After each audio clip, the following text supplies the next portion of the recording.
Welcome back to the Tedi31 Podcast. Tonight we have a very special guest, the Triggerman, Allan Caidic. Coach Allan is arguably one of the most decorated players in the PBA. Hello. He is the 1987 Rookie of the Year, the 1990 Most Valuable Player, a member of the PBA's 25 and 40 greatest players of all time, a five-time member of the Philippine National Team, PBA Hall of Famer, uh, former head coach of Ginebra, an author. Welcome, Coach Allan. Hi, good evening, Doc Ted. It's great to Thank you have for having me. you. Sabay pa. Coach, how have you been? Well, spending time with the family while this lockdown is on. Medyo na-enhance nga ang cooking skills ko eh. But it's more of bonding with the family. Maganda naman ang kahit na paano we're safe and healthy. So aside from cooking skills, have you ventured out and learned anything else? Wala naman masyado. Just getting in touch with some friends, with relatives through phone or webcam. Saka, ayun. Basically, sa bahay na yung nanood ng TV, Netflix, ganyan. Have you been catching up with the last dance? It's the last two episodes dropped this afternoon. After this meeting, I'll gonna watch it. Okay, I'm sure you'll have a lot to say after you see. When that was happening, you were still playing. I'm still playing. That was towards the end of my career. Kasi I retired 1999 officially. So that's yun yung stage na Bulls is reigning sa NBA. Right. Coach, we're gonna go back in time, so to speak. I'm very curious. Where did you learn the game of basketball? Who taught you the game? Well, actually, you could say my father influenced me to play basketball kasi he used to be a player sa province namin, sa Paete, Laguna. And unfortunately, hindi naman siya nakapaglaro sa college at saka sa commercial. But nakita ko sa kanya yung passion sa basketball. And siguro, doon na-influence na niya ako. And eventually, nung high school hanggang sa college, nag-try out na ako, naging career ko na yung basketball. Coach, I ask this of all the great shooters that I get to talk to. How did you learn how to shoot the way that you do with such proficiency? Well, I really don't know kung talagang meron na ako yung inborn talent nandun na or yung genes namin nandun na. Kasi I remember my tatay is also a decent shooter. Meron siyang medium range nung pinapanood ko siya, nung lalaro siya sa province. At saka at one point, he played dun sa PBA, yung mga retired players before under the team ng Customs. And kasama niya sina Aloy Loizaga, Bonnie Carbonell. So, napanood ko sila noon. And nakakita ko talaga na ang tatay ko, siguro, may shooting din. Baka nakuha ko ron na yung genes. At saka at the same time, kasi elementary high school, I played center. So, I didn't know na shooter pala ako. So, basta ako, for me, ang importante is manalo yung team, matulungan ko yung team na manalo. And at one point nga, I think when I was a rookie sa UAAP sa UE, hindi ako nagamit o kaya nagamit ako minsan, hindi ako napapasahan, nagko-complain ako sa tatay ko. Sabi ko, naiinis ako. But sabi niya, there's so many ways to score naman eh.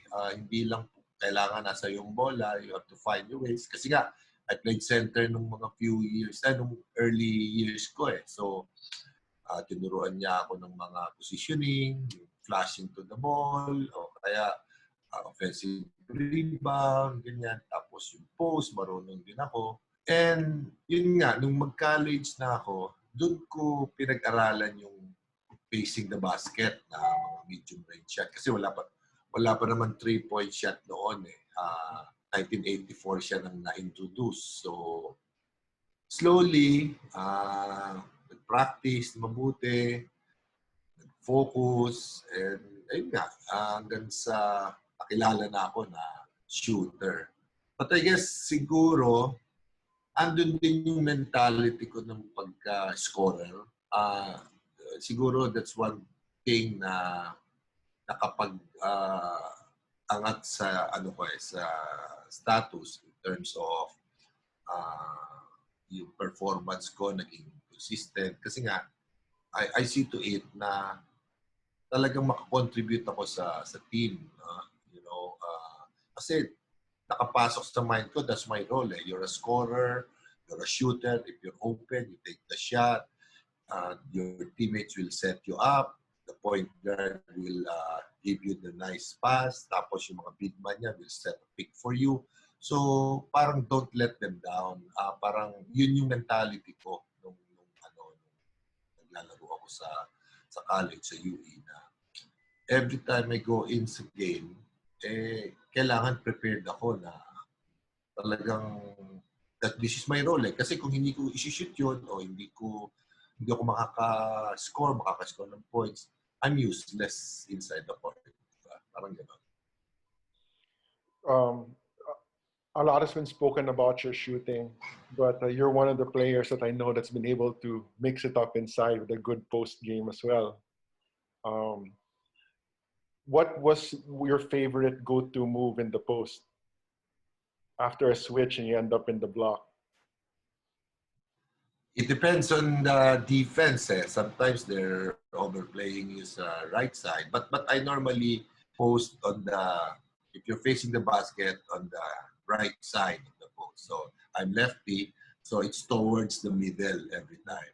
So pagka dinoble ka naman, because before there's a illegal defense, so you can go around your man. So pagka dinoble ka, you have the space to turn to the baseline. So yun yung parang kapag sa post. Coach, I'm going to take you back to November 2, 1989. That's the day that you broke Danny Florencia's and Bog Ardonado's record of 64 points. You hit 68. A record, their point total stood for about 12 years before you hit. And in that game, I did some research. I didn't get to see that game, but you hit 15 threes in that game. And I'm curious, could you share with us your thought process entering that game? When did you realize that it was going to be a special game? Well, actually, alam mo, nung nag-uumpisa ako sa PBA, I have this tendency of looking at the annual book, So I'm aware of records, team records, individual records. So I know yung record ni Adornado at saka ni Lorenzo na 64 points. I know that. Pero hindi pumasok sa mind ko na I have to break this, I have to do. Hindi, wala. So, during that game against Alaska, talagang ang focus kasi ng Alaska noon is to press us eh. I think if I remember it right, they're nag-2-2-1 press sila. And because our import then was Terrence Bailey and napakagaling niya sa one-on-one eh. So as much as possible, ang focus ng Alaska is kay Terrence. So most of the time, na-open ako. Kaya lang, nung umiscore ako ng medyo madami na nung siguro the middle of the game, na-shift sa akin ang focus ng defense. In fact, I think si Chambers guarded me also at one point para to stop me. Pero nandun na yung rhythm, nandun na yung flow, yung sinasabi ko nga sa yung screens ng teammate mo. Alam mo naman ang mga kasama ko, ang lalaki nun, ang gagaling mag-set ng screen, sina Abby King, di ba? So, gano'n na nangyari. And then, I think, nung malapit na ako sa 60 points, may nagsabi sa amin sa bench na, oy, 60 points ka na or something, parang gano'n. So, alam ko na malapit ko nang ma-break yung 64 points. Pero prior to that, parang ang mentality ko is, kasi alam ko, nakashoot na ako ng maraming 3 points ng middle of the game, second quarter or third quarter. Alam ko ang record noon, 14 3 points kay Jose Slaughter, import ng Alaska before. That's the record sa PBA, sa import. Sa local, I think I had the record already, like 10 3 points na yata yun that time.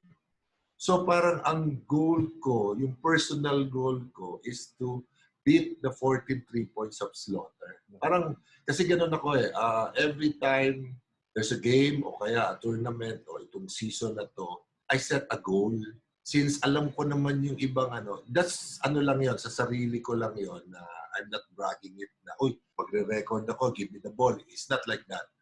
It's just in my mind na parang pag dumating, I'll grab it. I'll do it. So, ganun nga yung nangyari. November 2, I broke the record of, Adornado and Florencio. And talagang alam ko, nung mag-60 points ako, parang mga 2 points na lang yata yun eh. Parang na-break ko na yung record ng 14. Parang naka-15 3 points na ako. Okay na ako. Kaya lang may nagsabi, uy, 60 plus ka na. So, 60 points ka na. Kaya binrake na rin namin yung 64 ng dalawa. That's the story. I think this serves as motivation when looking at the annuals. Yeah, oo. Ewan ko ba, I have this, kasi talagang every year may annual book ang PBA. So talagang I tend to, read it and then observe. Tignan ko, siya pala may record. Ito pala, like it happened also na si Bogs Adornado also has the record sa consecutive free throws, di ba? Which is 69 points. Na-break ko din yun ng 76 when I was with San Miguel. So, napapalinya, I don't know if it's yung focus mo towards that, nasa mind mo, pero yung given the situation, parang ando ka na eh. Parang good goal you go setting, for it. Coach. Good goal setting. Yeah. Yeah. So I looked at how the progress of the record. So you broke it on November 2 in 1989. Then Bong Alvarez broke it 5 months later with 71. That's true. Did that serve as motivation again? Almost a year later, Well, for the 79. Well, not really na kasi yung 79 points ko is it happened eh. Parang di ba everyone knows na manganganak yung wife ko sa first child namin and I'm not supposed to play that game. Pero nangyari. So pero nung nandun na ako sa sitwasyon na maganda yung nilaro ko ng second quarter. Actually, si Abby King ang nag-propose na, uy, gawa tayo ng record. Parang ganon. Pero ang record na i-break namin is the 15 3 points ko. Not the record of Bo. Parang yun ang mentality namin na, break mo yung record mo na 15. Tingnan natin. So, kaya nga nung pagdating ng 17 3 points, nilabas pa ako eh. Kaya lang, sabi niya, sige, binalik uli ako for a few minutes just to get the kasi I think naka 70 plus na ako nung nilabas ako 77 or something. it So it's not really to break Bong's record. Eh. It's to break my 15 3 points record. and you did. I think 17 out of 19. I think it was No, I think it 17 out of 27. 27. All right, Coach. Yeah. You, I think it's 56%. that's still pretty good. Sorry. More than good. And there are many names for it. You can call it you were in the zone, you're on fire, you're unconscious. And I sent you an email about this. There is a book called Flow in Sports, which is written by Susan Jackson and Mihaly. And just to give our viewers on YouTube and our listeners on the podcast an idea what the book is about, the flow state is when when you have games like the games that you had, like any shot that you throw up, despite the defense, despite the challenges, it's a perfect storm. Everything seems to go well. And the book states that you cannot will the to be on fire, but you can prepare yourself for that moment and embrace that moment when it comes. Uh, and in your career, you've had many, many such games as we mentioned a couple. Uh, could I get your thoughts on this, on the flow state? I mean, it might have a different definition for you, but how would you define that when you've reached those moments of excellence? Well, actually, I totally agree with that, with the author na yung flow state. Uh, you can feel it eh. You will feel it prior to the game eh. Kasi ako kasi, ang ritual ko is, before the game, I see to it na I'm rested, ito yung kinain ko, para pagdating ko sa game. At saka, ang importante sa akin is, I tend to visualize the game, the upcoming game. Halimbawa, the night before a game pa lang, I visualized already. Sino ba ang kalaban namin? Sino ba ang gugwardya sa akin? How can I score on them? Something like that. It's already in my mind. Hanggang sa dumating yung game day, medyo tense pa nga ako niyan. Oo, every time na sa warm-up or sa dugout pa lang when we're doing the stretching, medyo tense talaga ako doon. But once I started perspiring o kaya yung nag-surround robin, ayun, makukuha ko na yung groove ko.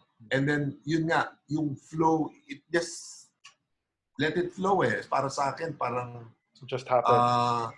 It just happened. You will feel it eh. Minsan, may moments na you take the shot, akala mo hindi papasok pero pumasok. And then you just grab that and go for it. Hanggang sa, sabi ko nga sa yung mentality ko, being a scorer and a shooter, I have to deliver. So yung mindset ko talaga is towards that. So siguro yung sinasabi nga ng author, I think it's you really have to work for it. You have to be prepared for it. Kasi pag dumating yon, it's just free-flowing na siya. Parang anywhere, parang yun nga, in the zone or whatever. Kahit nga nakapikit ka, hindi masushoot mo, something like that. Coach, you mentioned your pre-game ritual. You get enough rest and you eat the same thing before Yeah. every game. Oh. Yeah, that's true. Alam mo, ang funny thing for me, I can see players now, they keep on building up yung mga carbo loading, like if you're a first game or second game, they tend to eat in the dugout heavy. I can't imagine myself doing that kasi nung araw, my last meal before a game is lunch. But heavy lunch siya. Heavy lunch as in steak, corn, and rice. Tapos, hindi na ako kakain yan before the game. Ang problema ko nga minsan, if we're playing second game at nag-overtime ang first game, talagang gutom na gutom ako. I tend to, yung tiyan ko medyo kaya uneasy rin ako. Pero once I get yung warmed up na, wala na, mawawala na siya. Yung kung saan sinasabi ng second wind or okay na ako after. Pero right after the game, yan, dyan ako gutom na gutom. Kasi in my mind, pag kumain ako, hindi ako, sluggish ako, feeling ko, pag kumain ako ng, halimbawa, merienda or something before the game, like an hour or 2 hours before the game, uneasy ako, parang I feel heavy, feeling ko I might throw up. You know what I mean? Parang, kaya talagang mindset ko, kailangan mag-heavy ako. I don't know kung tama yon, pero ganun na, doon ako nasanay eh. It yun worked. ang naging ritual ko. It worked. Yeah, it worked for me. If the meal is the same, could you share with us what the special sauce in the meal was? Well, it's just steak, corn, and rice. That's all. Yeah. Talaga, That's I the normally steak buy steaks nung araw sa cash and carry. Yan, bibili ako ng steak doon, tapos the corn, tapos rice. That's it. Talagang walang sawa yun. Every game day, that's my meal. There's a lot of discipline that goes into that. It's commendable. Coach, you could you in 99 you transitioned to coaching with Hinebra. Could you tell us about that experience? Because almost as soon as you retired, you went directly into coaching. How was that experience for you? Oh, it's very hard. It's very challenging and very hard. Kasi siguro coaching is the second hardest job in basketball. First is referee. Pero coaching talaga. The pressure is really on you. So when they offered me that job, that coaching job, I must say I'm hesitant at first kasi I'm not yet ready. But parang I was given a choice kasi that time I was picked by Red Bull sa dispersal draft. I think playing assistant coach pa ako noon. So I had this choice kung gusto ko pa maglaro o mag-coach. Kasi I will leave San Miguel and I will play for Red Bull kung bibigyan nila ako ng kontrata. But I chose to stay and got this coaching job even though alam ko na hindi pa ako talaga ready that time. Kasi I have no experience at all coaching, wala akong mga inateran na mga clinics and everything. Basta nag-rely lang ako sa experiences ko sa mga coaches na under ako, all those good things na sa tingin ko makakatulong sa coaching career ko, yun yung ina-apply ko. And that time, Coach Ron Jacobs was there to guide me. So, mahirap talaga. Pero there's a lot of frustrations. Kasi, modesty aside, nung player ako, pag sinabi ng coach sa akin, Allan, kaya mo bang gawin to? Nagagawa ko. Yes, coach. Pag sinabi ko, yes, coach, gagawin ko. Nagagawa ko. But nung nagko-coach na ako, when I ask the player, kaya mo bang gawin to? Yes, coach. Tapos hindi nila nagagawa. So parang nagkakaroon ako ng frustrations. Parang hindi ko malaman kung paano kung maita-translate yon to a winning game or winning team. Parang sobrang taas ng expectations ko that time to the point na I got frustrated. I got this guy. Instead of learning how to teach them or how to kasi hindi naman lahat ng players pare-parehas pero parang that time dahil nga player ako, ito yung experience ko ng player ako, parang dapat kaya nyo rin yun, nasa PBA na kayo. Parang ganun yung standard ko ng thinking. But I'm wrong. Kasi nga, talagang napaka-bagito ko nun sa coaching. And then eventually, ang consolation ko doon, naparating ko naman yung Ginebra sa finals. So, hindi kami nag-champion. Pero at least that's a good consolation na kahit na paano, nadala ko sa finals. And then, through the years, doon ko na laman yung mga kulang ko. Nagko-coach ako. When I became the team manager, tapos naging assistant coach ako, doon ko nakita yung mga kulang at saka I started attending mga clinics and seminars na. And then eventually, nadadagdagan na yung knowledge ko about the whole concept of being a coach.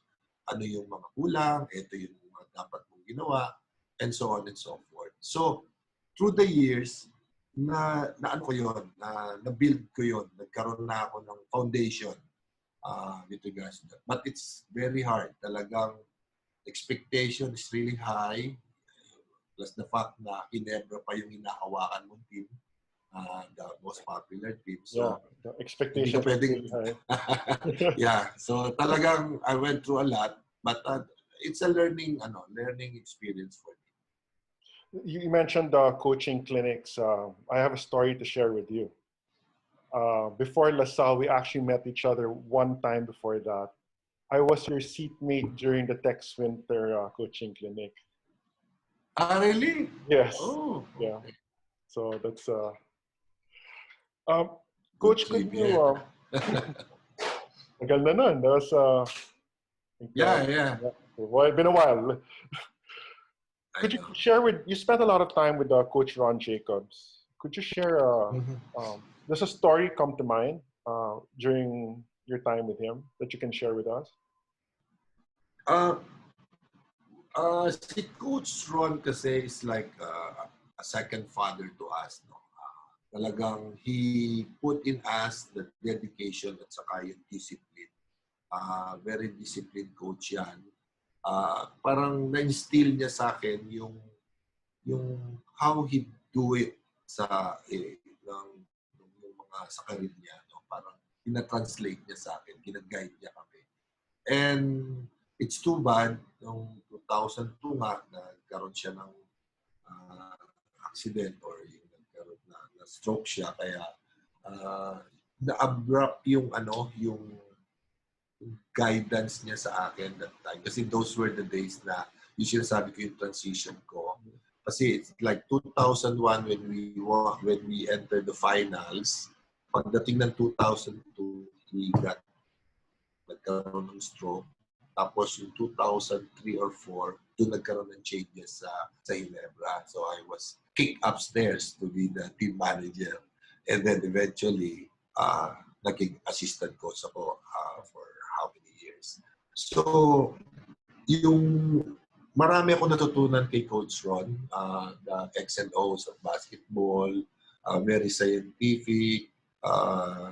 He introduces yung sistema ng motion offense na pass and cut, and the double teaming, the trapping, and something, mga ganon. So, marami ako na-pick up sa kanya.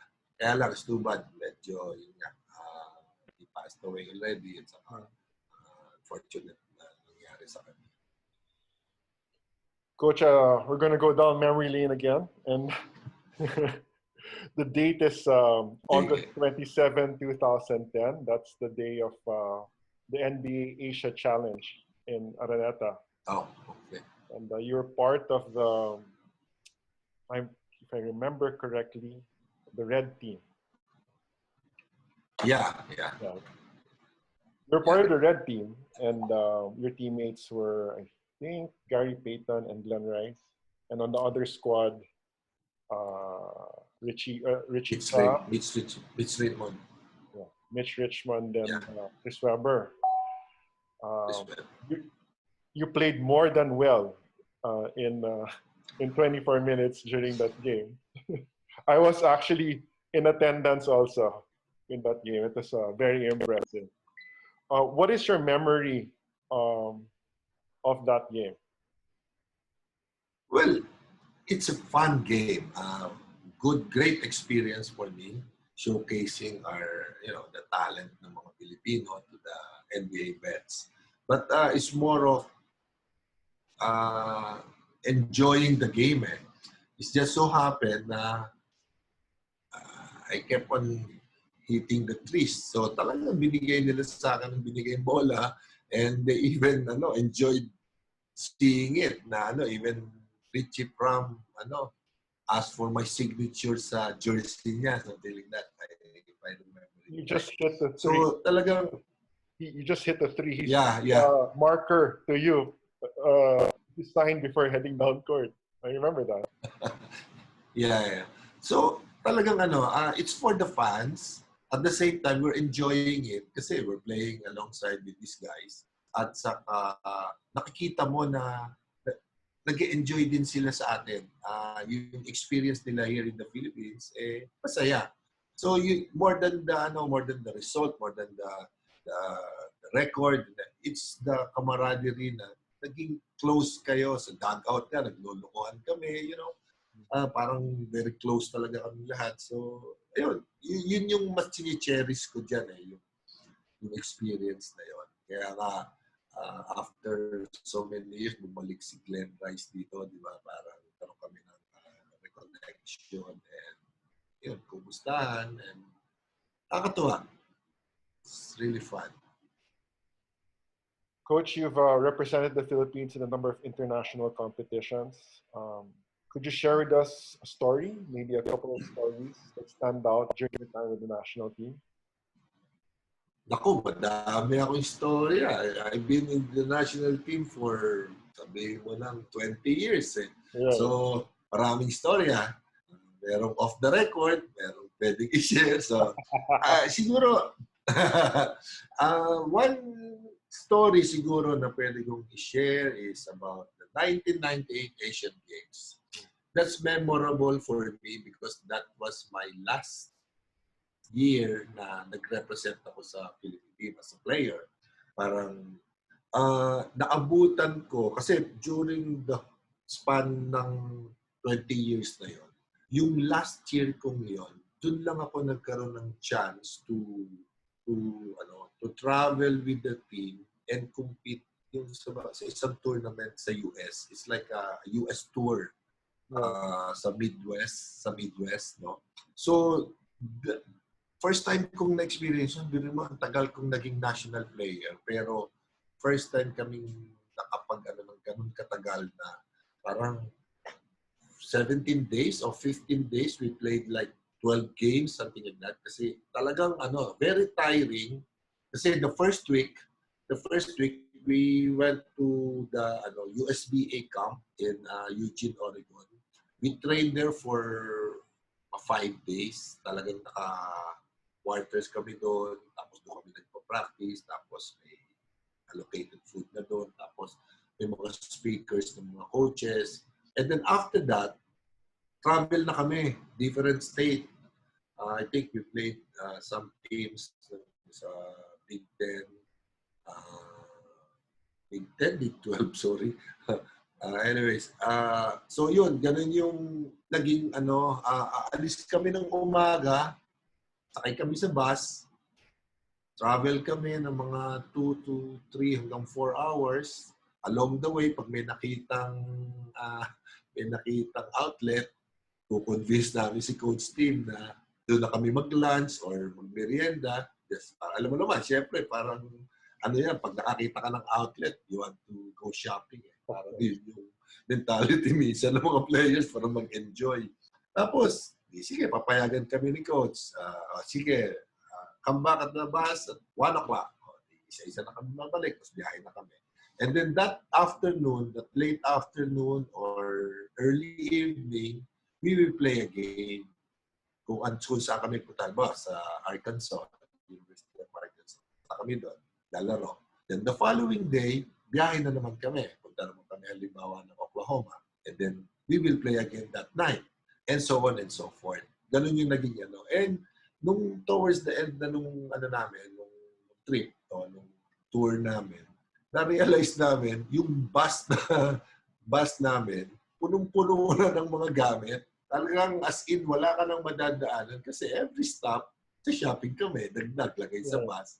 Hindi na namin inaalis sa bus yung yung gamit namin. We just take like a small bag, check-in kami sa hotel, tapos maglalaro, and then the following morning, check out. So, nandun yung maleta namin sa bus. And eventually, nung towards the end na naman, punong-puno na talaga siya. So, that's one funny, kasi si Coach Tim talagang serious din yan eh. Nagagalit siya pagka sumobra ka sa oras ng binigyan ka ng free time. Pag sumobra ka, galit na yan. So, that's one funny thing na at least bago ako mag-retire sa international competition, experience ko yun. Napakagandang experience. Kasi, para sa akin kasi, for you to be successful or for you to increase your confidence, importante yung yung exposure abroad. Kasi, makakapag-compete ka at a higher level eh. So, pagbalik mo dito sa Pilipinas, parang ang feeling mo, you're superior than them. Kasi, mas malalaki at mas magagaling yung binantayan ko dito. Nanalo pa kami. Pagdating ko dito, pare-parehas lang tayo. So, yung maturity mo, yung confidence level mo, tumataas because of those international experiences. So, that's one thing na, yeah. That's higher confidence. Tapos, yeah, that's true. And then one more thing, meron pa akong isa. Go, Coach. 1986 Asian Games. Asian Games ulit, under Jolly pa. The Golden Bronze. So, that team, nung after makapag-bronze kami, pagbalik namin ng Pilipinas, I think Samboy Lim and Elmer Reyes will turn pro na that time. I think sa third conference, papasok na sila under San Miguel. Dapat kasama na ako doon eh. Mag-join na rin ako. But Lito Puyad and Mr. Moying Martelino hindi, i-retain natin itong core ng team para mag-represent kayo sa RPU.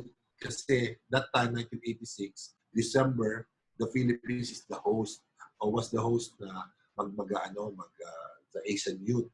Eh sabi ko, hindi pa ako nag-youth. That's one of my dream na makasama ako sa RP Youth. Kasi ako, from ASEAN School Youth, dapat RP Youth muna and then men's team. Tumalo na ako sa men's team kagad that time from 1982, pagdating ng 1984, naakyat na kagad ako sa men's team, yung NCC team. So, hindi ako dumaan noong 1984 sa youth. Kaya sabi nila, pwede ka pa sa 1986 youth. Hindi, ganun nga nangyari. Yung core ng team, ni-retain, we went to Guam, played a tournament there, yung Guam Friendship Tournament, and di pa nag-champion ng Philippines before that. So, nag-champion kami doon. So, tuwan-tuwa kami. Talagang high, moral na. Tinalo namin Korea at saka Anderson University. Anderson, yung base, yung mga military. So, pagbalik namin dito, na yun, mga few months na lang o 2 months na lang, ABI youth na, Asian youth. Kaso, we found out na ineligible pala kami lahat because overage na. So, anong nangyari, nag-resign kaming 11. 11 players resigned. Ang natira lang si Benji Paras. Kasi siya lang yung legit na 20 and below. So, anong nangyari, they form a new team. Doon pumasok sina Nelson Saitono, sina Bong Alvarez, sina Joey Guanyo. I think yun yung time na yun. Kaya, naiwan ako sa amateur rank kasi yung mga kasama ko, umakyat na ng PBA. Ako, naiwan ako ng one conference dahil supposedly lalaro ko dun sa youth. Hindi naman nakalaro. So, the following year, that's the time I went to 1987. So, nakakatuwa rin kasi yung grupo namin na yan, yung 86 group na yan, para rin kami magkakapatid yan. Naka-quarters kami sa Crispa quarters nun kasi si Boss Danny Floro is one of the manager namin. And saka si Butch, manager ng FEU, sila yung nag-handle sa team namin. So, kaya maganda yung samahan. At least kahit na paano, naka-bronze kami. Tapos, yun nga, after nun, PBA. Coach, thanks for sharing those stories. I have a couple of more Marami pa pero tama na yung dalawa na yan. Safe. Marami pa akong i-share pero tama na yung dalawa. I have a couple more questions before I let you go. I know you're going to be watching The Last Dance. Coach Allan, given your time in the UAP, the PBA, and with the national team, could you kindly give me 5 qualities that a basketball player should possess in order to be successful? Well, number 1, you have to be coachable. No? That's one thing. Kailangan you have to respect the coach, kung ano yung sistema, kung ano yung role mo. You have to embrace it. So, number 1 is coachable. You have to be coachable. Then second, of course, added factor yun if you have the basketball smarts. Yung IQ mo medyo madali kang pumick up, madaling ano. So that's one. So easily you can go around different systems pag mataas ang basketball smarts mo, basketball IQ. And then of course, the 3 Ds na lagi itong sinasabi, discipline, determination, and dedication. So yun yung 5 yun sa tingin ko ang traits o qualities na kailangan mo para for you to be successful player. Because of your unique position, having been a player and currently a coach, could you also give me your the 5 qualities that a coach should possess para maging successful siya? Well, number 1 siguro is you have to be a good motivator or communicator. You have to be a good teacher. That's one thing siguro na nagkulang sa akin early going ko. Malaking bagay yung yung ma-motivate mo yung players to play their best. And then siguro second, meron ka dapat patience.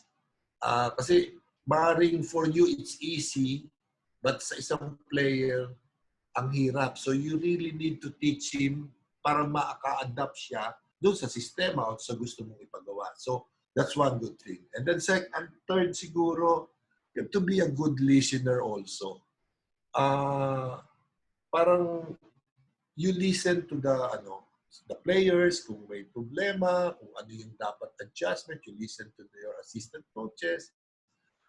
You have to be open. Hindi pwede yung ako ang coach I don't care. Ako bahal yung sarili mo discard. Dapat you have to have an open ear din na added rin sa'yo. Diba? So yun. And then siguro, knowing the players for you to para irespeto ka nila, you should know the players more. It's like yung communication, yung relationship with the player, that's very important. Kasi mostly, di ba, pagka may player na hindi nagamit o merong player na they tend to shy away from you dahil ang focus mo lang talaga is to win and to prepare to win and expect them to deliver. So, nagkakaroon ng ng distance yung coach at saka yung player. That's where the assistant coach in the middle, sila yung nag-pull ng both ends together ng bridge, di ba? So, nakita ko yan nung nagko-coach ako Parang, minsan, yung coach ang nagiging bad guy, yung assistant coach ang good guy kasi siya yung mag-aano sa player to, di ba? To bridge the problem, whatever. So, it's very important to know your players and, get their respect for you to be respected. That's another thing. And probably lastly is the focus. Talagang yung mindset mo nandun. Yung whole program mo, yung sistema mo, yung whatever you want to accomplish, kailangan right track yung mind mo. So yun. Thanks for that, Coach. My last question is, once things settle down and things go back to the way they're supposed to be, what's the next move for Allan Caidic? For the last 3 years, I've been busy in helping some young kids, in to improve their shooting. More of a personal shooting coach ako for the last 3 years to 3 or 4 years.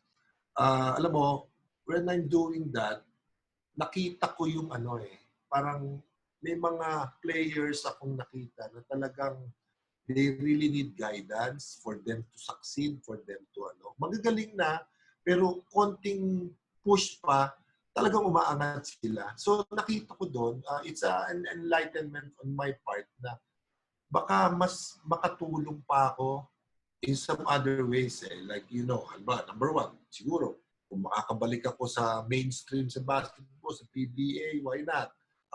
Pwede rin ako makatulong sa Gilas program kung given the opportunity sa mga young kids kung paano. Kasi definitely, mag-i-improve ang percentage nila or yung confidence level. Kasi somehow, I can share with them my experiences, my techniques, my secrets. Some might say, hindi naman textbook perfect form yung tira mo Pero it's effective. Di ba? Modesty aside, it's effective. So, you cannot question that na hindi mo pwedeng ganito, ganyan. So, may mga approach ako sa mga players ko na nakita ko nakatulong sa start ng career nila. And yun yung naging ko sa akin na enlightenment na, baka makatulong ka sa sa national team or sa PBA team. I'm more than willing to help given the opportunity. So yun yung parang mindset ko ngayon. May mga ideas din ako na yun nga, to enhance my shooting yung expertise, di ba? Yung minsan kasi magre-rely ka dun sa experience mo, dun sa secrets mo. But sabi ko nga, for you to be a good coach, di ba? Kailangan listener ka rin. So baka meron ka ma-pick up dito, here or there, di ba? So you really have to be open to that idea. So yun sa akin. Given the opportunity, I'm more than willing to help, and I'm just here. I'm looking forward to that. I think you'll be a great addition to the national team in that capacity. So how can people how can they follow you in social media? I have this, I have an IG account, yung Triggerman. At saka sa Facebook naman, I have yung name ko naman nandoon, Allan Caidic. So, ando naman siya. So, but ang point ko dito kasi is, marami ako nakikita kasi na, marami ako naririnig na comments kasi sa PBA, hindi mo masyadong ma-realize yung mga comments na yon na, nag-miss sa 3 points, nag-miss sa free throw, sayang. Nare-realize mo yon sa pag international game, di ba? Like halimbawa, natalo tayo sa close game sa isang, sa Korea or sa China. And we miss so many free throws, we miss so many 3-point shots. So, dun ka nagkakaroon ng ng frustrations na sana kung na-shoot yun. Baka nanalo tayo, we won the game. Ang reality kasi sa nakikita ko, I might be wrong, pero this is my observation. Yung transformation kasi ng basketball o yung evolution ng basketball ngayon, talagang sobrang taas ng competition, sobrang naging scientific masyadong approach. The coaches nowadays, the 3 hours of practice every day, they tend to focus on so many things na kailangang mailagay mo sa sistema na matutunan ng players. A little of everything. Kailangan you have to put the defense, you have to put the offense, the skills, whatever. Andyan yan.